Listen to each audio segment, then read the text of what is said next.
આજે અમે આ બાઈના તકલીફના લીધે સેલવાસ પોલીસ સ્ટેશનમાં આવ્યા હતા, જ્યાં એસડીપીઓ શ્રીને મળ્યા.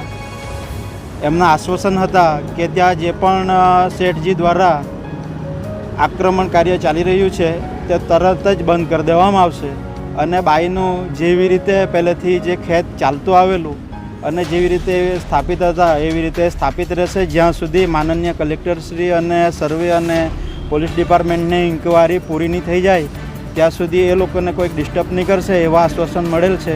જેથી કરીને અમે જે પણ એના સાથે આવેલા એ બધા ઘરે જવાના નિર્ણય લીધેલો. તો નહીં આપવામાં આવે તો તમારા આગળની લડત શું રહેશે?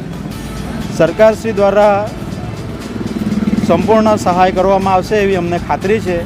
કદાચ કોઈ ખામી રહી જાય તો અમે આગળ જે પણ અધિકારીઓ છે એમની જોડે વિનંતીમાં રહીશું અને અહીંના અધિકારી કદાચ કચાશ વર્તે તો અમારા જે પણ સેવકો છે, જે ગામના સમાજના સેવકો છે, એમને વિનંતી કરશું કે અમને કોર્ટ સુધીની પણ ન્યાય અપાવવા માટે તૈયારી કરે અને અમારો સમાજ અમને આ બાઈને ટેકો કરશે. આ બાઈ વિકલાંગ છે, એમનો એક પગ નથી, એક બહુ ગરીબ છે, એક ઝોપડામાં રહે છે, એટલે અમારો સમાજ તૈયારી કરશે હાઈકોર્ટ જોવા માટેની. હાઈકોર્ટ જશે.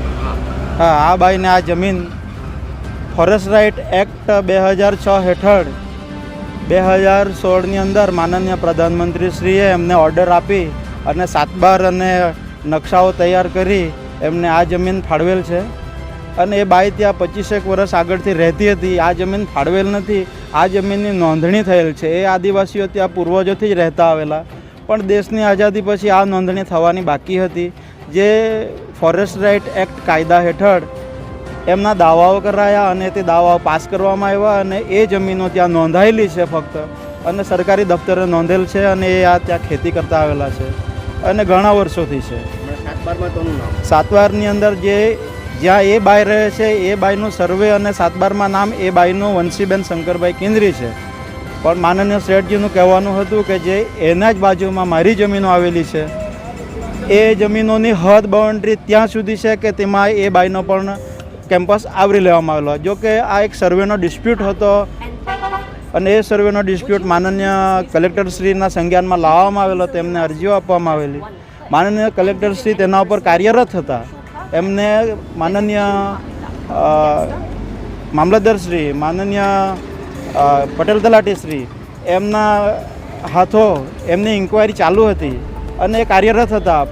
પણ એના વચ્ચે જ શેઠજીએ આ કાર્ય આરંભેલું છે, જે વખોડી કાઢવા જેવું જ છે. કેમ કે જ્યારે આપણા ડીએમજી આ ડિસ્ટ્રિક્ટ મેજિસ્ટ્રેટ આ કાર્ય કરતા હોય ને તેના નેજા હેઠળ કાર્ય ચાલુ હોય એ દરમિયાન જ આવી ક્રિમિનલ એક્ટિવિટી કરવી જે ખોટી છે એવું બધાનું માનવાનું છે.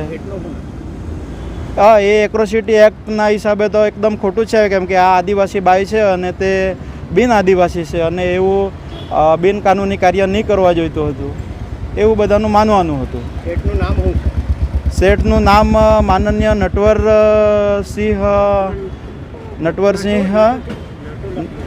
નટવરસિંહ લક્ષ્મણસિંહ ચૌહાણજી.